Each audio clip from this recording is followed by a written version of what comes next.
വിദ്യാഭ്യാസ മേഖലയെ തകർക്കുന്ന നയസമീപനങ്ങളിൽ നിന്ന് സർക്കാർ പിന്തിരിയണമെന്ന് AP അനിൽകുമാർ MLA ആവശ്യപ്പെട്ടു. അശാസ്ത്രീയമായ അക്കാദമിക കലണ്ടർ പിൻവലിക്കണമെന്ന് ആവശ്യപ്പെട്ടുകൊണ്ട് KPSTA മലപ്പുറം റവന്യൂ ജില്ലാ കമ്മിറ്റി കളക്ടറേറ്റിലേക്ക് നടത്തിയ മാർച്ചും ധർണയും ഉദ്ഘാടനം ചെയ്ത് സംസാരിക്കുകയായിരുന്നു അദ്ദേഹം. സംതൃപ്തമായ അധ്യാപക സമൂഹത്തിന് മാത്രമേ ഗുണമേന്മയുള്ള വിദ്യാഭ്യാസം ഉറപ്പാക്കാൻ കഴിയൂ എന്നും പരിഷ്കാരങ്ങൾ നടപ്പിലാക്കുമ്പോൾ അധ്യാപക സമൂഹത്തെ കൂടി മുഖവിലക്കെടുത്തുകൊണ്ട് മുന്നോട്ടു പോകണമെന്നും അദ്ദേഹം ആവശ്യപ്പെട്ടു. KPSTA സംസ്ഥാന കമ്മിറ്റിയുടെ ആഹ്വാനമനുസരിച്ച് 6ാം പ്രവൃത്തി ദിനമായ ശനിയാഴ്ചത്തെ ക്ലസ്റ്റർ യോഗങ്ങൾ ബഹിഷ്കരിച്ച് നൂറുകണക്കിന് അധ്യാപകർ മാർച്ചിൽ പങ്കെടുത്തു. ജില്ലാ പ്രസിഡന്റ് KV മനോജ് കുമാർ അധ്യക്ഷത വഹിച്ചു. സംസ്ഥാന സെക്രട്ടറി PV വിനോദ് കുമാർ, ജില്ലാ സെക്രട്ടറി V രഞ്ജിത്ത്, ജില്ലാ ട്രഷറർ K ബിജു, സംസ്ഥാന നിർവാഹക സമിതി അംഗങ്ങളായ TK Satheesan, CK Gopakumar, K Santhosh, CP Mohanan തുടങ്ങിയവർ പ്രസംഗിച്ചു.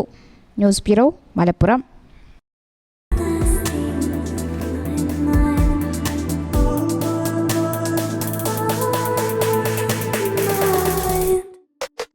Happy moments, timeless creations.